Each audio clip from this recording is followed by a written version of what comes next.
네, 오늘은 2023년 마지막 날이고 마지막 주일입니다.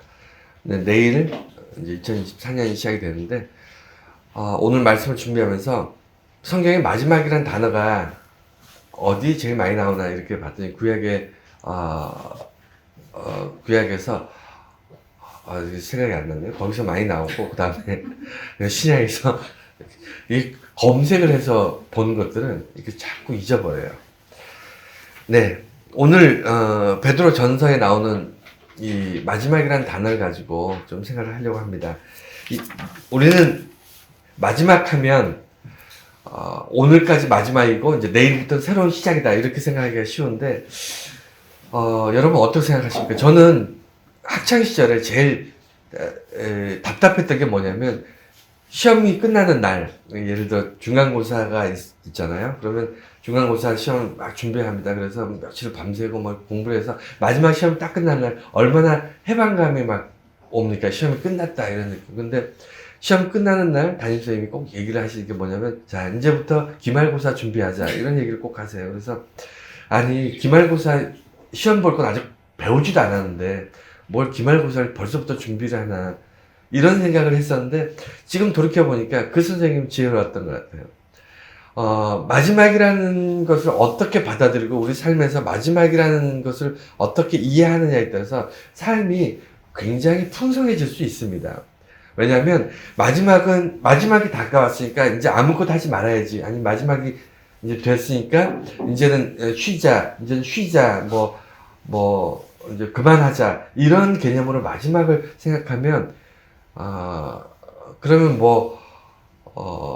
특별히 할 게 없지만, 우리가 오늘 이제 성경 안에서 말씀을 보면서 좀 깊이 있게 마지막을 이해하면 참 즐거운 그런 시간들을 우리가 보낼 수 있습니다. 왜냐하면 기독교는 마지막이라는 단어랑 되게 친해요. 익숙합니다. 예수님 오신 그날부터 지금까지 2000년 동안 계속 마지막, 이걸 마지막이라는 단어를 반복해 왔어요. 예수님 다시 오시면 이 세상이 이제 마지막이 올 것이다. 그리고 새로운 세상이 시작될 것이다. 이렇게 해서 우리는 새로운 세상이 시작되기 위해서 항상 마지막을 기다렸습니다. 마지막이 돼야 그 다음에 새로운 세상이 시작되니까 그게 2000년이라는 시간을 이제 거슬러 오는데 오늘 마지막이라는 말을 그 의미를 다시 되돌아보면서 2023년을 또 이제 정리하고 또 2024년을 준비하는 그런 말씀의 시간이 되셨으면 합니다. 먼저 오늘 설교 제목이 마지막과 시작은 중첩된다 이런 제목으로 우리가 말씀을 봅니다. 마지막과 시작이 중첩된다는 게 무슨 얘기죠? 네, 포개진다, 겹친다는 얘기죠. 그러니까 우리는 마지막에 대한 이 인식이 아까 방금 말씀드린 것처럼 마지막이 있고 그 마지막이 이제 딱 끝나는 순간 그 자리에서부터 다시 새로운 시작이 시작된다. 이렇게 이해를 하고 계시는데 사실은 이 말씀을 보면 오늘 말씀에도 그래요. 만물의 마지막 때가 가까웠다. 이렇게 말씀이 시작이 되는데 그러고 나면 우리는 뭘 기대하냐면 그러니까 이제 쉬어라. 그동안 고생했다. 애썼다. 이제 마지막이 다가오니까 그동안 열심히 했던 것을 이제 누리면서 편하게 쉬면서 마지막은 이제 잘 정리를 해서 끝내자. 이렇게 기록되어 있어야 될 것 같은데 오늘 말씀 보면 만물의 마지막이 되었으니까 뭘 자꾸 하래요. 막 하라고 합니다. 서로 뜨겁게 사랑해라, 서로 대접해라, 봉사해라, 이렇게 뭘 하라고 자꾸 기록돼 있어요. 왜 그럴까? 마지막인데. 만물의 마지막이 됐으니까, 이제, 그동안 했던 것들도 이제 안 해도 된다. 이제 그만해라. 이렇게 해야 논리적이고 합리적인 것 같은데, 말씀을 보면, 이제 마지막에 가까웠으니, 이제 마지막 때니까, 이제부터라도 열심히 뭘 시작을 해라. 뭘 해라. 이렇게 지금 기록이 돼 있어요. 그러면서 쭉 오다가, 이제 열심히 하다가 이제 마지막이 돼서 이제 끝납니다. 이제 끝나는 그 시점에서 다시 시작되는 게 아니고 끝나기 전에 이미 시작됐다는 거예요. 이미 시작되고 끝나고 그래서 이 겹칩니다. 겹쳐서 이렇게 가는데 이미 시작은 됐고 아직 끝나지 않은 시기. 이 시기가 지금 우리가 살아가는 시기라는 거예요. 성경에서 말하는, 그러니까 기독교에서 말하는 이 성령 시대라는 것은 성령님께서 우리와 함께 하신다는 우리가 살아가는 이 시대는요, 이미 시작되었지만 아직 끝나지 않은 시기. 이것을 말해서, 다시 말해, 마지막이지만, 마지막이 아직 오지 않았고, 이미 시작된 중첩된 시간, 이 시간을 우리가 살아가고 있다. 이렇게 보시면 됩니다. 그래서, 이 마지막의 의미와 시작의 의미를 다시 한번 짚어보겠습니다. 왜 중첩된다는 것은 이제 말씀드렸고, 만물의 마지막이다. 이렇게 오늘 말씀이 시작이 되는데, 그럼 만물의 마지막은 뭘까요? 우리가, 착각하고 있는 것 중에 하나가 뭐냐면, 마지막 그러면 무슨 핵전쟁이 일어나서 지구가 폭삭 망하고, 아니면 뭐, 위성이 지구랑 충돌을 해서 우리가 하루아침에 모든 인간과 모든 하나님 창조물이 그냥 폭삭 다 죽어버리는 것, 이런 걸 마지막이다 이렇게 생각하시는 분들이, 정말 무슨 저주스러운 뭐가 사람이 뜻하지 않은 일로 폭삭 망하는, 다 죽어버리는 뭐 이런 것을 마지막일 때다 이렇게 생각하시는 분들이 있어요. 그래서 마지막 때를 공포스럽게 이해하시는 분들이 있는데, 성경에서 말하는, 기독교에서 말하는 마지막은 그런 의미가 아니고요. 하나님이 처음에 창조하셨잖아요. 만물을 창조하셨습니다. 그렇죠? 그걸 믿으십니까? 믿으시는 분들에 한해서, 그 믿음 안에서 이해가 되는 건데, 하나님이 세상을 창조하실 때, 만물을 창조하셨는데, 창조하셨던 목적이 있잖아요. 그냥 만드실 때 그냥 만드신 게 아니라 목적을 가지고 만드셨거든요. 세상 만물을 만드신 목적을 다하거나 목적이 상실됐을 때 마지막인 거예요. 이해가 되시나요? 우리가 볼펜을 만들었는데, 볼펜을 하나 만들어가지고 공장에서 우리가 만들었다고 쳐요. 막 이제 사용합니다. 사용했는데 이게 영원히 쓰는 게 아니잖아요. 어느 정도 쓰고 나면 안에 있는 심이나 이런 것들이 사용을 다 하게 되면 이제 더 이상 쓸 수 없게 되지 않습니까? 이것이 마지막인 거예요. 이 볼펜의 마지막입니다.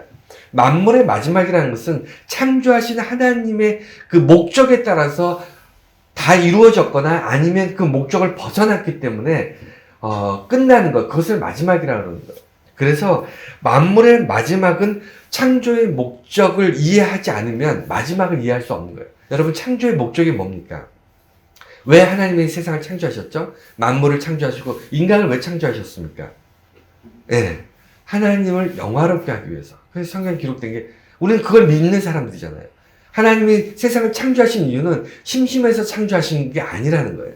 우리가 믿는 믿음은 뭐냐면, 하나님을 영화롭게 하고 하나님의 창조물로 인해서 하나님을 찬송하고 하나님의 영광 돌리기 위해서 만들어진 거예요. 그게 창조의 목적입니다.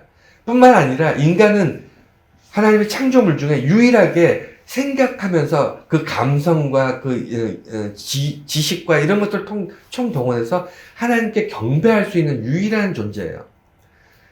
산과 들과 별과 바람이 하나님을 경배하진 않습니다. 하나님의 창조물로 그 아름다운 자태를 드러내고 하나님의 창조를 이렇게 증명해내는 아름다운 하나님의 창조의 그 손길을 증명할 수 있는 존재들은 되지만, 자발적으로 하나님을 찬양하는 존재는 아닌데 유일하게 인간만 자발적으로 하나님께 경배할 수 있는 존재로 창조하셨어요. 하여튼 만물의 마지막 때라는 것은 하나님을 영화롭게 하지 않는다는 겁니다. 인간이 하나님을 버린다는 거예요. 인간이 하나님을 잊어버린다는 겁니다. 인간이 하나님을 경배하지 않는다는 거예요. 그게 마지막이에요. 그리고 창조의 목적인 지구에 서로 창조한 것들이 아름답게 살아가는 그런 세상이 이제 무너지는 거죠. 아름답게 서로 하나님을 예배하고 경배해야 되는데, 이제는 서로 오염되고 서로 파괴하고 서로 이기적인 어떤 이해관계에만 치중해 있는 세상, 이게 마지막 때인 겁니다. 그러면 더 이상 하나님이 창조한 목적을 이루지 않기 때문에 이제 어느 순간 그것이 자연이 무너지고요. 인간이 서로 하나님을 버리고 서로 완악하게 서로를 공격하고 서로 미워하고, 서로 사랑하라고 창조하셨는데 서로 미워하고 공격하고 죽이고, 이러면서 세상이 마지막을 보는 겁니다. 하나님이 뭘 이렇게 확 인간을 죽이고 뭐 지구를 부셔버리고 이렇게 해서 마지막이 되는 게 아니고요. 창조자를 잊어버린 세상은 서서히 스스로 멸망해 가는 거예요. 그래서 만물의 마지막 때가 우리는 그 때가 올 거를 알고 있습니다. 서서히 언제가 될지 모르겠지만 우리 주변을 볼 때 분명히 얼마 남지 않았다. 만물의 마지막 때 인간이 하나님을 잊고 서로를 향해서 총칼을 밀고 정말 그 인간성이 파괴되고 자연이 무너지고 이게 불과 얼마 남지 않았다라는 것을 우리는 피부로 체감하며 살아가고 있습니다. 그래서 만물의 마지막은 분명히 오지만 아직은 오지 않았어요. 만물의 마지막이 오고 있습니다. 그래서 마지막 때가 되면 너무 슬프고 절망적이고 너무 불행해질 것이라고 생각하고 계신다면 그게 잘못된 거라는 거예요. 그게 뭐냐면 마지막 때는 불행하고 슬프고 우리가 절망이 아니에요. 왜냐하면 새로운 시작이 반드시 있기 때문에. 마지막으로 끝나버리면, 세상이 정말로서 끝나버리면 얼마나 불행합니까? 미래가 없는 건데, 인류에게 미래가 없는 거잖아요. 마지막이 딱 오는 순간 모든 것이 끝나버린다면 세상은 더 이상 살 의미가 없어요. 그럼에도 불구하고 우리는 전혀 포기하지 않는 이유는 마지막이 끝이 아니기 때문이에요. 새로운 시작, 영원한 시작이 있다고 우리는 믿고 있습니다. 그렇죠? 그런데 그 영원한 시작이 마지막 끝나는 이후에 시작된다고 생각하는 사람들이 꽤 많아요. 기독교 안에서도 그런 생각들을 가지고 있는 사람이 있습니다. 그래서 종말론자들이 뭐냐면, 그 사람들이 뭐 얘기하죠? 예를 들어 2023년 12월 31일, 오늘이 종말이다. 세상의 마지막 날이다. 그러니까 가지고 있는 거 다 팔아서 교회에다가 다 헌금하고 와서 우리가 새로운 시작을 준비합시다. 이렇게 얘기하는 게 종말론자들이잖아요. 그게 잘못된 거예요. 뭐냐면 세상이 끝나고 나서 자기들만의 새로운 시작이 있다. 새로운 시작을 하게 될 것이다. 라고 얘기하는 게 종말론자들의 가장 악하고 나쁜 그 관점인 겁니다. 뭐냐면 종말은 아직 오지 않았지만 시작은 이미 시작했어요. 언제 시작됐죠? 언제 시작됐습니까? 2000년 전에 시작됐잖아요. 예수 그리스도가 이 땅에 오심으로 새로운 세상이 시작된 거 아닙니까? 우리가 예수 그리스도의 이름으로 구원받잖아요. 영원한 천국에 대해서 우리가 소망하며 살잖아요. 종말이 오지 않았지만 인간으로서 살면서 창조주를 배신하고 창조주를 잊어버리고 인간이 서로 완악해져서 파멸하고 지옥 가는 그런 어떤 종말은 아직 오지 않았지만, 그날은 아직 오지 않았지만 영원한 생명의 시작은 이미 시작된 거예요. 그러니까 종말이 오기 전에 새로운 예수 그리스도로 시작되는 그 영원한 생명이 시작이 됐어요. 그래서 요 사이에 있는 겁니다. 그러니까 새로운 시작을 누리면서 아직 우리가 그 전에 예전에 살던 우리가 가지고 있던 그런 인간의 본성들이 아직 남아 있는 거죠. 마지막을 아직 우리가 정리하지 못한 마지막이 아직 오지 않은 겁니다. 그래서 요 기간에 우리가 중첩된 시간, 이 시간에 성령님의 도우심을 받고 살아가고 있다. 이게 우리들이 믿고 있는 기독교고 우리 현재 시점이에요. 우리가 어떻게 지금 살고 있는지를 그렇게 이해하시면 됩니다. 그래서 그러니까 시작은 우리가 한 게 아니잖아요. 하나님께서 이미 하셨어요. 예수님께서 이 땅에 오셔가지고 우리를 위해서 십자가 지시고 그 피를 보혈을 흘리심으로 우리를 대속해서 우리의 죄를 그 피로 씻으셨어요. 그래서 영원한 생명, 의롭다함을 받고 천국의 하나님과 영원토록 함께하는 약속 가운데 우리가 살고 있습니다.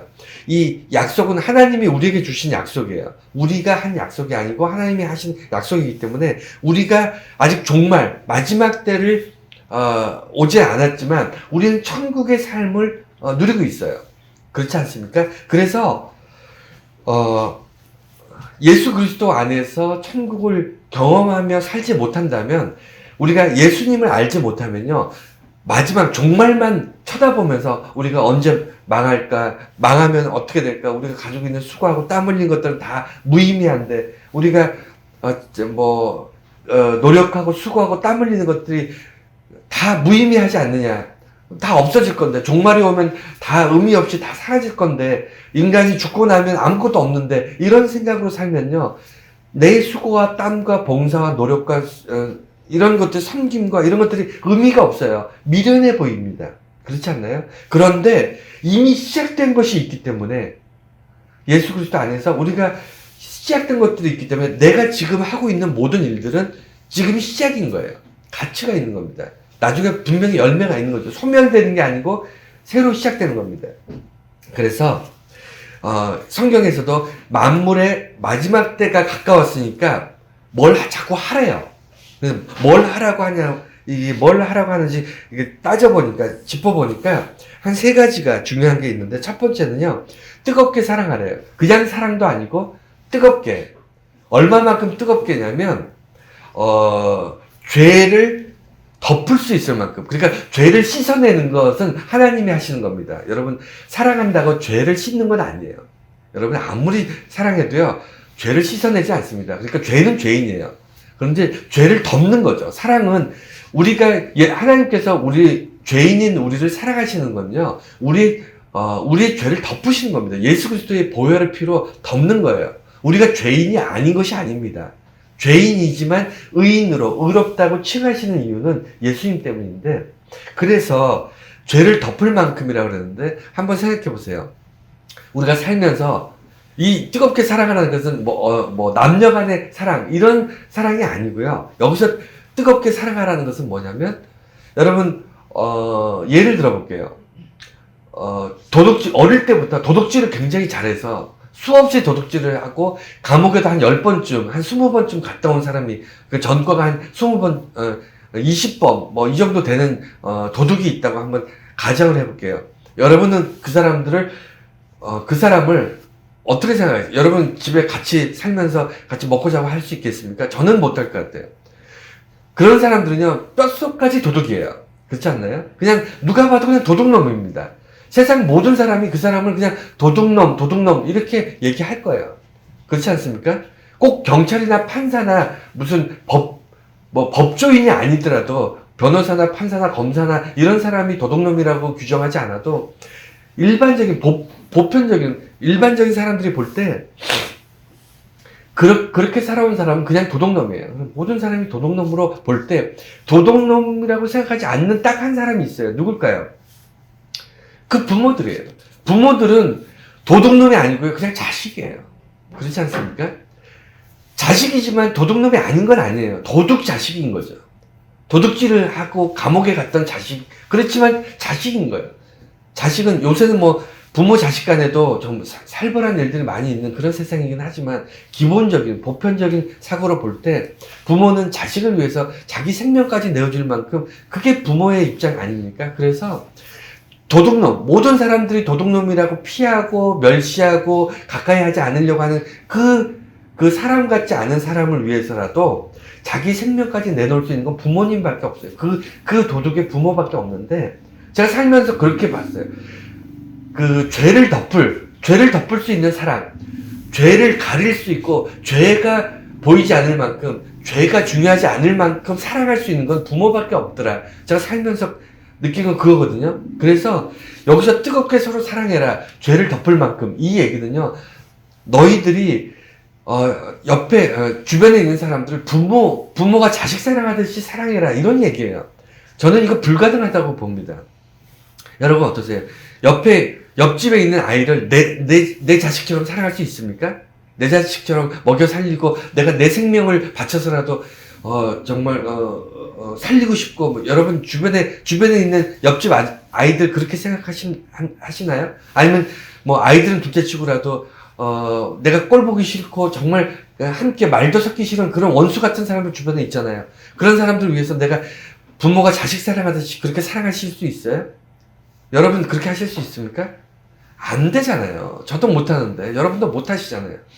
그런데 그렇게 시작하라는 거예요. 시작. 그러니까 꼭 그렇게 해야만 된다가 아니고, 불가능한데, 도저히 안 되는 건데 시작을 하래요. 원수를 사랑하라는 겁니다. 어느 만큼? 죄를 덮을 만큼. 내가 철천지 원수라고 느끼는 원수 같은 사람의 죄, 나에게 저지른 죄를 덮을 만큼 사랑하래요.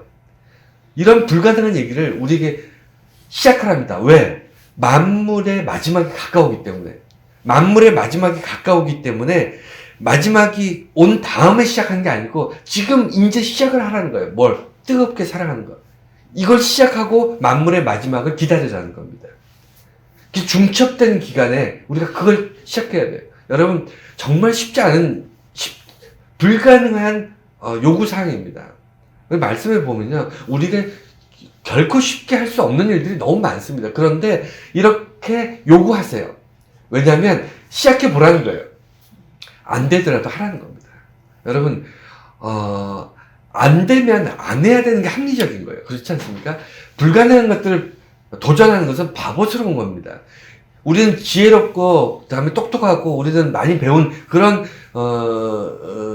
그런 세대에 살아가고 있지만, 그럼에도 불구하고 우리는 헛똑똑인 이유가 뭐냐면, 그냥 헛되게 똑똑한 이유가 뭐냐면, 큰 조직, 사회라든가 아니면 어떤 권력이라든가 큰 조직에서 요구하는 대로 공부하고 생각하고 판단하고 결정하고 그렇게 일하는 그런 우리 인생을 평생 살아왔기 때문이에요.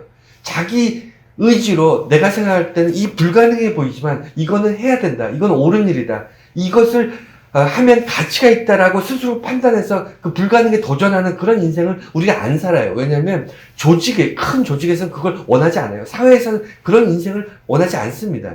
말 잘 듣고, 그 다음에 충실하고, 성실하고, 이런, 사람들을 배출하기를 원하기 때문에, 그래서, 이 희생하는 것, 내 것을 남에게 나누는 것, 봉사하는 것, 이런 것들이 이 현대 사회에서는 되게 어리석은 걸로 보일 수밖에 없어요. 미련해 보입니다. 안 그렇습니까?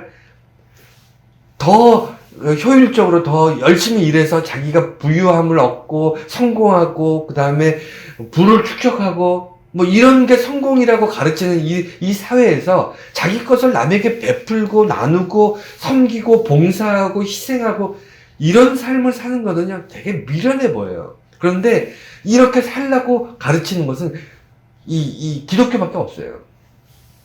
하나님께서 우리에게 말씀하시는 이 말씀밖에 없습니다. 그래서 우리는 한번 해보는 거예요. 불가능할 것 같고 안 될 것 같고 미련해 보이고 어리석지만 하는 겁니다. 그렇게 시작하는 것. 그게 뜨겁게 사랑해라. 그리고 두 번째는 뭐냐면 서로 대접하래요. 비슷한 맥락이지만 사랑하는 것은 마음으로 사랑할 수 있고요. 어쨌든 보이지 않는 그런 부분들이 분명히 있지만 대접하라는 것은 행동하라는 얘기예요. 대접이라는 것은 우리가 사랑하면 그냥 마음으로 사랑하지 말라는 거예요. 반드시 행동하라는 겁니다. 하나님께서 우리에게 어떤 명령을 하실 때는요, 너희가 마음을 착하게 먹고 좋은 마음으로 선하게 살아라. 이렇게 말씀하지 않으세요. 내 이웃을 섬기라고 얘기하시고요. 너 주변에 가난한 자, 나그네 된 자, 고아된 자를 먹이라고 얘기하세요. 행동하라고 명령하시는 겁니다. 그런데 현대 기독교인들이 굉장히 이기적인 것이 이런 데 있어요. 머리로는 많이 알아요. 지식으로도 굉장히 많이 압니다. 그런데 행동하지 않아요.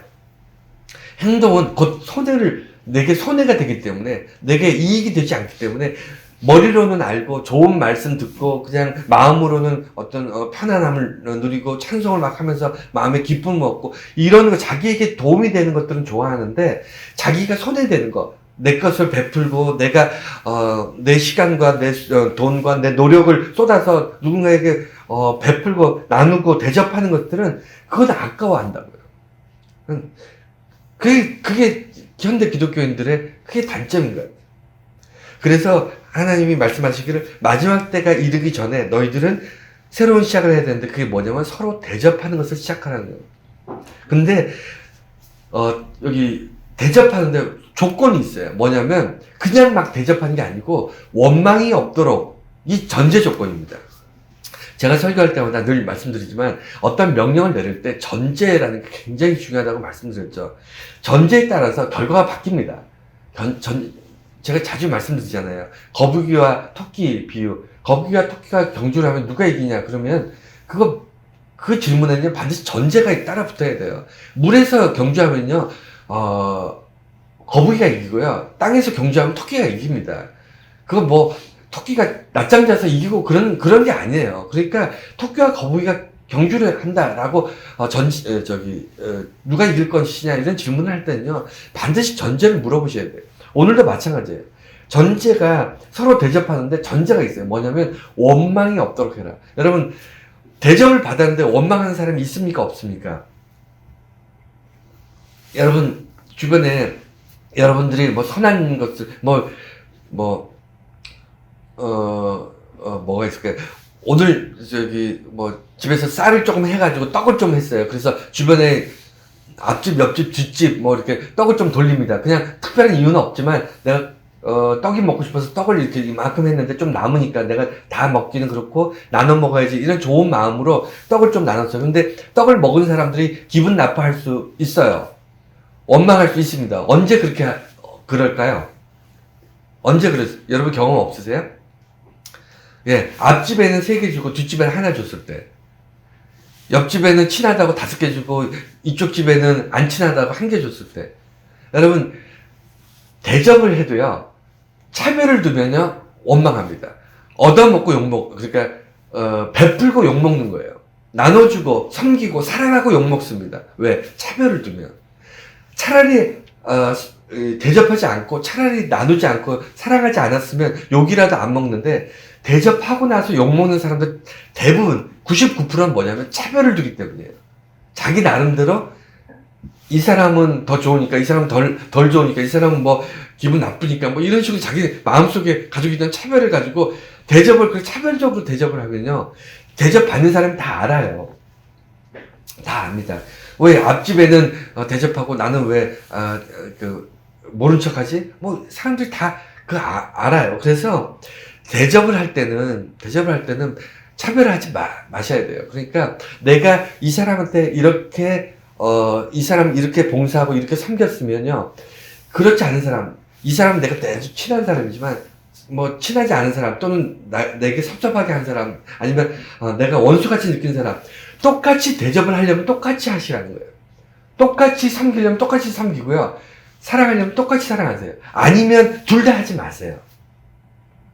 차별을 두는 건요 가장 미련한 섬김입니다.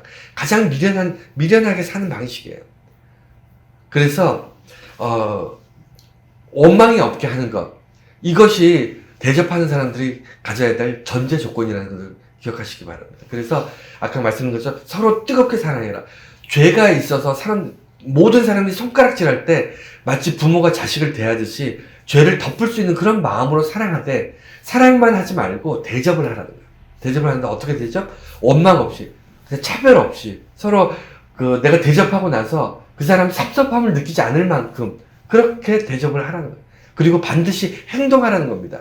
말로만 남들한테 나는 안 하면서 남들한테 너는 해라 이러지 마시고 다 같이 대접하라는 거예요. 그리고 마지막 3번째가 봉사래요. 여러분, 봉사라는 말은 교회에서, 기독교 안에서 참 많이 쓰는 말이지만 봉사가 뭔가요? 정의를 할 때 봉사가 뭡니까? 오늘 딱 찍어서 봉사하라 이렇게 말씀이 나오는데 봉사가 뭡니까? 여러분 봉사하시나요? 봉사하시면서 하십니까? 여러분 기독교에는요 반드시 봉사하셔야 돼요. 근데 뭐가 문제냐면, 이게 사회적인 문제가 됐냐면, 기독교인들이 봉사는 하는데 자기들끼리 하더라는 거예요. 교회 안에서만 봉사하고 자기들끼리 서로 봉사하고 아니면 이렇게 남들 그렇게 보여주기 위한 봉사하고 이런 식으로 얄팍하게 봉사를 하니까 세상 사람들이 감동이 없는 거예요. 그런 봉사는 다른 교회 안 다니는 사람들도 많이 하는데, 교회 안 다니는 사람 중에서도 헌신하고 봉사하는 사람들 얼마나 많습니까? 지금도 전쟁 지역이 많이 있는데, 이런데 국경 없는 의사회 이런데 소속된 사람들 정말 목숨 걸고 가서 봉사하고 오거든요. 거기에 비하면 기독교인들 아무것도 아니에요. 그렇듯이 봉사라는 것은요 개념이 정립이 안 된 거예요. 여러분, 봉사가 뭡니까? 봉사가 내가 위험하거나 아니면 손해보거나 내가 어쨌든 내가 손해보고 위험해질 것을 감소하고 베푸는 게 봉사입니다. 그러니까 봉사라는 것은 내가 먹고 남은 거 주는 게 아니에요. 내가 오늘 밥을 막 먹었는데 이만한 밥그릇에 가득 채워서 먹었는데 절반, 배가 불러서 절반 남겼어요. 남긴 거 어떡하지? 버릴까? 아이, 그러지 말고 옆에 못 먹고 가난한 사람이 있으니까 이 사람이라도 배불리게 먹여야 되겠다 하고 주는 거. 이거 봉사 아닙니다. 이거 구제하는 거, 이거 구제도 아니고 이건 뭐라고 표현해야 될까요? 어쨌든 하여간 이건 의미가 없는 거죠. 봉사라는 건 뭐냐면요. 내가 배가 고픈데 그래서 밥을 지어서 내가 이 밥을 먹고 배를 채워야 되는데 안 그러면 허기져서 힘들 것 같은데 나보다 더 많이 굶고 더 힘들어하는 사람이 눈에 보이는 거예요. 그래서 내가 열심히 밥을 지어놓은 이 밥그릇을 그 사람을 먹이는 겁니다. 내가 먹어야 되는데 나도 배가 고픈데 내가 먹고 남은 거 주는 게 아니라 이게 봉사예요. 그래서 봉사는 쉽지 않습니다. 봉사는 적응이 안 돼요. 내가 어제 봉사했으니까 내일도 뭐 봉사는 하면 할수록 점점 쉬워지겠지. 아니에요. 봉사는요, 아무리 많이 해도 매번 봉사할 때마다 어렵습니다. 결단이 필요하고요, 힘들어요. 그게 봉사예요. 내가 봉사를 많이 했기 때문에 익숙해서 나는 이런 봉사는 참 잘할 수 있어. 이건 봉사 아니에요. 그냥 어떤 뭐라 그러죠?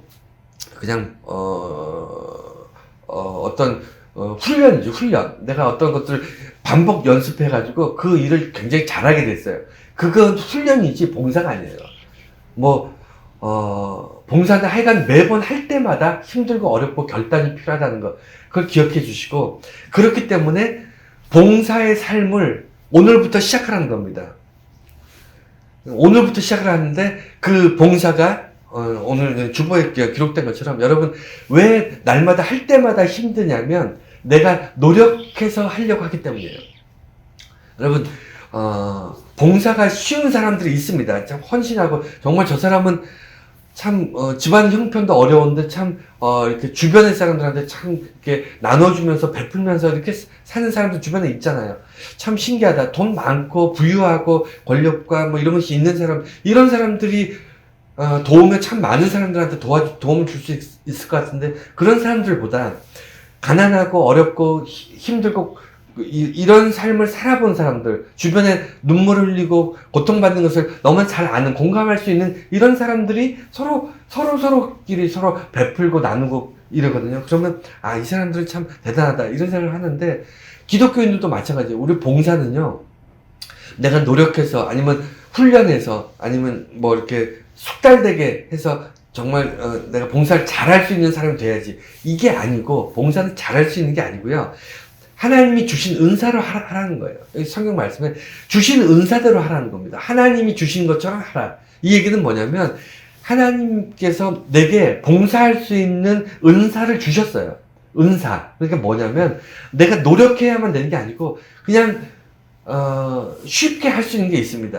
예를 들어 요리를 참 잘해요. 요리를 참 잘하는데 남들은 요리가 뭐 이렇게 하는 게 뭘 해도 맛이 없고 그다음에 너무 되게 힘들게 하고 막 이러는데, 그냥 어떤 사람은 그냥 타고난 게 좀 그런 게 있는 것 같아요. 타고난 게 막 요리가 후다닥 하면 맛있고 금방 하고 또 많이 하고 먹는 사람이 행복해 하고 이런 요리를 잘하는 사람이 있어요.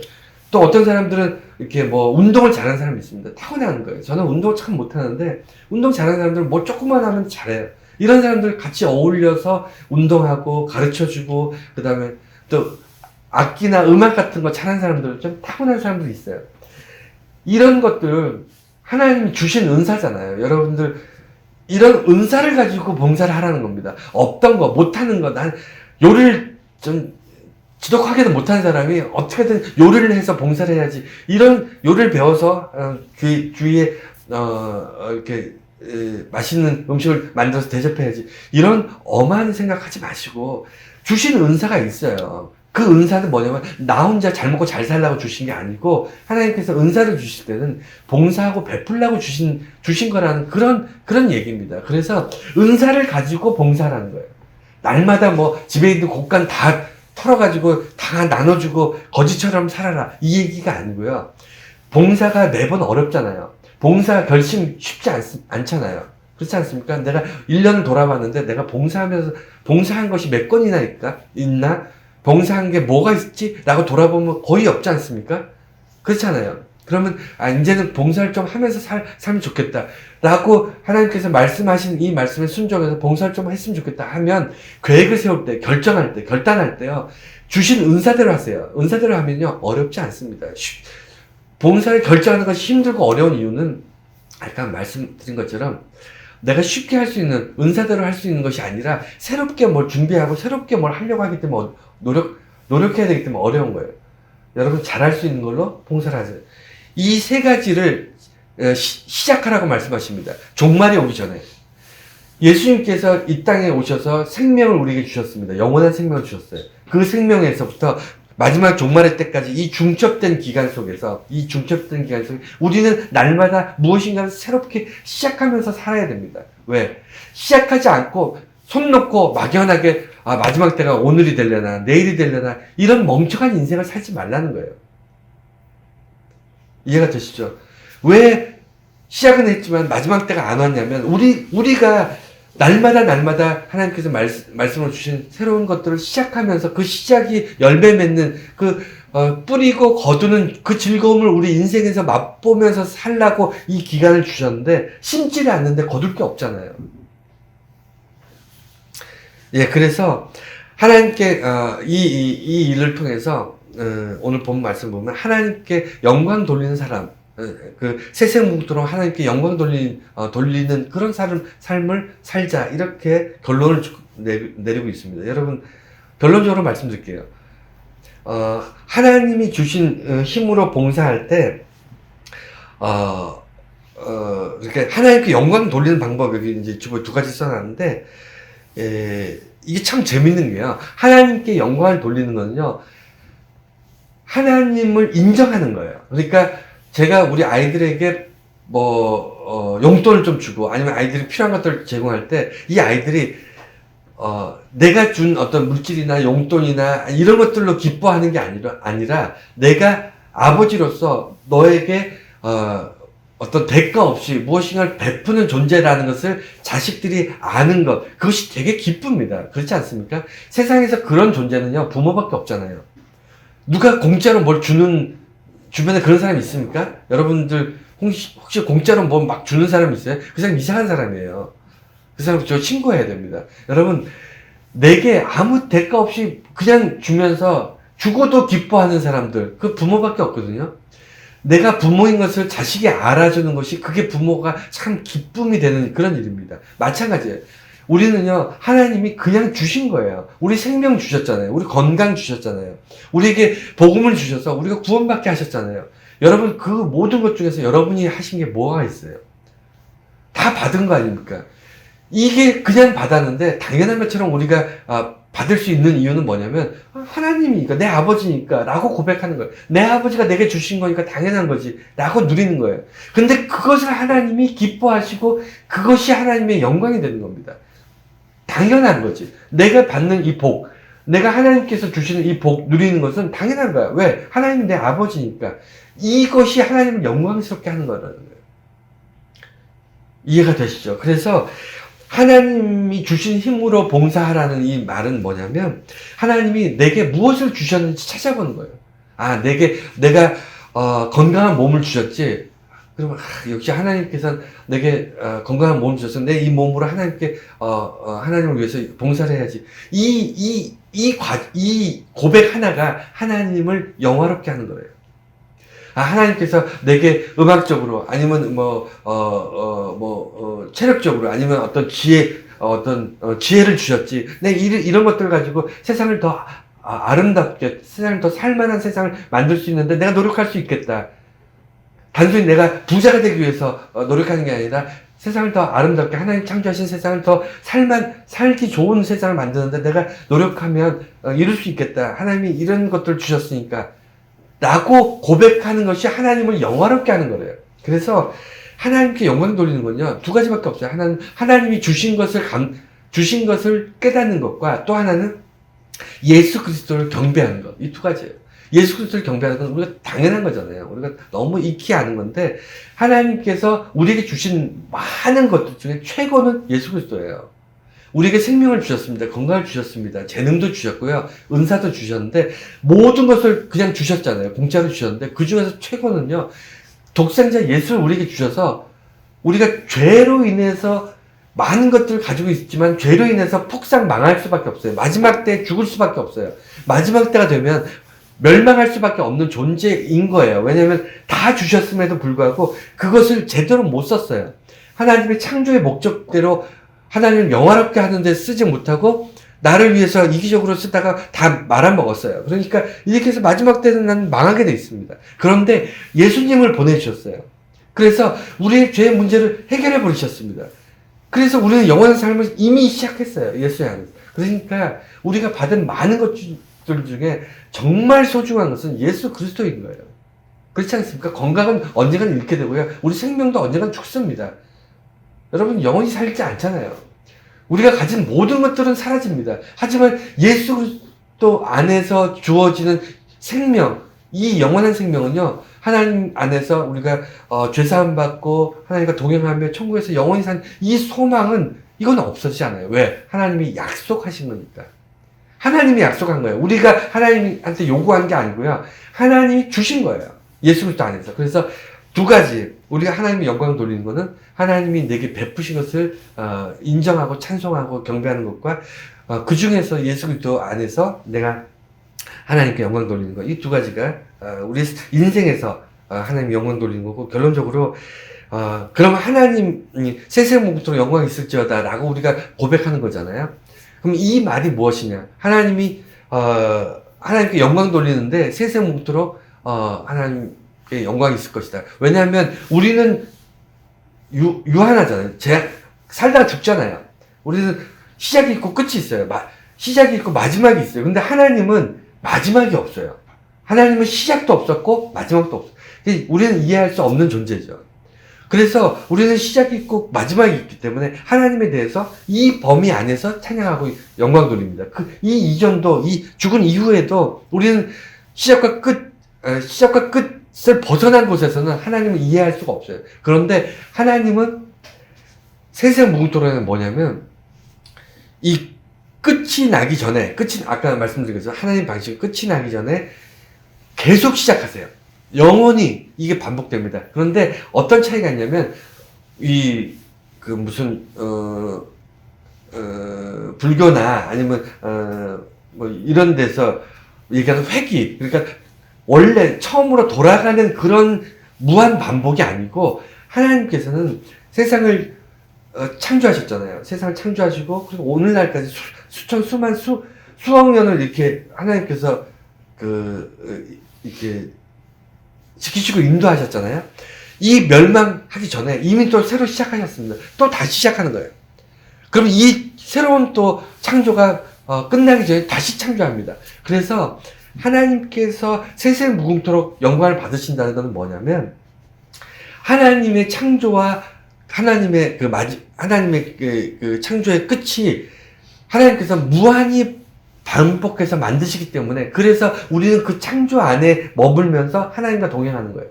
그러니까 우리의 생명은 시작과 끝이 있지만 하나님께서 다시 우리의 생명을, 우리가 죽었으나 하나님 나라에서 다시 눈을 뜬다는 거예요.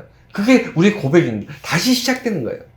이해가 되시나요? 그러니까 우리가 하나님을 세세무궁토록 영광이 있을지어다라고 고백하는 건 뭐냐면, 나는 영원하지 않지만 하나님께서 나를 영원하게 만드셔서 나의 고백, 세세무궁토록 영원하시다, 이 고백은 뭐냐면, 내가 세세무궁토록 영원토록 하나님을 찬송하는 존재가 되게 하신다는 거예요. 이거 엄청난 축복 아닌가요? 엄청난 은혜 아닌가요? 이해가 되시죠? 그러니까 제한적인 사람들을 무한히 우리 다시 영원한 생명을 계속 반복해서 우리로 하여금 하나님을 영원토록 찬송하는 존재를 만드신다. 이게 하나님께서 마지막에 없는 하나님의 어떤 그런 성품을 우리에게 말씀하시는 겁니다. 그래서 그럼에도 불구하고 하나님의 하나님의 영원하심은 그 어떠한 방해도 받지 않는 영원하심이에요. 그러니까 하나님을, 그 영원함을 막을 수 있는 것은 없습니다. 인간은 영원하려고 노력해도 영원할 수 없는 존재지만, 하나님은 영원하지 않으려고 해도 영원할 수밖에 없는 존재예요. 그것을 이해하시고 그 어떤 것도 하나님을 대적해서 하나님의 영원하심을 멈출 수 있는 존재가 없기 때문에, 그렇기 때문에 영원하신 하나님이 우리로 전능하신, 그러니까 모든 일을 행하실 수 있는 하나님이 우리에게 영원한 생명을 주시길 작정하시고 약속하시는 거예요. 무한히 반복되는 그런 영원한 생명으로 하나님을 찬송하는 존재를 만드셨습니다. 오늘 그 2023년 마지막 주일, 이 마지막이라는 단어를 가지고 우리가 말씀을 봤는데, 결론은 그렇습니다. 마지막이 없는 하나님을 믿는 존재들, 마지막이라는 것이 있을 수 없는 하나님을 믿는 존재들인 우리가, 마지막이 없는 하나님이 우리로 하여금 마지막이 없는 사람으로, 그러니까 마지막을 경험하지 못한 존재로 동행하기로 작정하셨어요. 여러분, 이것을 믿으셔야 돼요. 영원한 생명, 과학을 신봉하고 종교를 믿지 않고 특히 기독교를 믿지 않는 사람들은 절대로 영원한 인간의 어떤 인간의 영원성에 대해서 절대로 믿지 않습니다. 하지만 우리는 뭘 믿냐면 하나님의 영원함을 믿는 거예요. 하나님의 영원함을 믿는데, 그 하나님이 우리로 하여금 영원토록 함께 있게 하시겠다는 겁니다. 그게 어떤 방식이 됐든 간에. 그것이 오늘날 2023년을 마지막 보내는 우리에게 영원한 소망을 잃지 맙시다. 그리고 비록 오늘로써 2023년이 끝나지만 이것이 마지막이 아니고 그 이전부터 우리는 새로운 일들을 많이 시작하고 있고 시작해 가고 있음, 연속선상에 있음을 다시 기억하면서 정말 만물의 마지막 때가 가까웠지만 마지막이 이르기 전에 우리가 참 많은 것들을 시작해야 되겠다. 지금 당장이라도 하나님께서 우리에게 말씀하신 많은 분부하신 것들을 시작하는 삶을 살아야 되겠다. 이런 마음으로 우리가 연말을 보냈으면 하는 그런 마음입니다.